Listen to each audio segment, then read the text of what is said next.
CO দপ্তরে বিরোধী দলনেতাকে হেনস্থা। আদালতের অনুমতি নিয়ে মামলা দায়ের আগামীকালের মধ্যে দ্রুত শুনানির আবেদন জানানো হয়েছে। আর প্রধান বিচারপতির ডিভিশন বেঞ্চের দৃষ্টি আকর্ষণ, শুভেন্দু অধিকারীর আগামীকাল প্রধান বিচারপতির ডিভিশন বেঞ্চে শুনানি। আপনারা মনে রাখতে পারেন যে 24শে ফেব্রুয়ারি সিও দপ্তরের সামনে যে চাঞ্চল্যকর পরিস্থিতি তৈরি হয়েছিল, সেখানে তৃণমূলপন্থী বিএলও সংগঠন বিক্ষোভ দেখায়।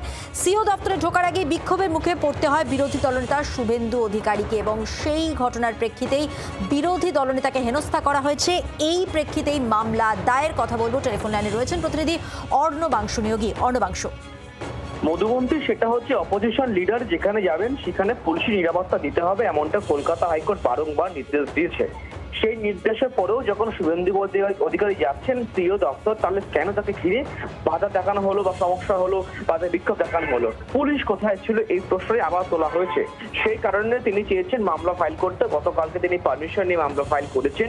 আজকে তার আইনজীবীর বক্তব্য ছিল যে আর্জেন্ট হিয়ারিং শুনানি হোক। সেই কারণে কলকাতা হাইকোর্ট ডিসাইড করেছে আগামীকালকে এই মামলা শুনানি হবে। অর্থাৎ শুভেন্দু অধিকারী যাচ্ছে পথে কেন পুলিশ প্রোটেকশন দিচ্ছে না, কেন বাধা সম্মুখীন হতে হচ্ছে, সে কারণে কিন্তু আগামীকালকে এই মামলা হিয়ারিং হবে। ধন্যবাদ অর্ণবাংশু। বাংলার আওয়াজ, বাঙালির আবেগ, জি 24 ঘন্টা।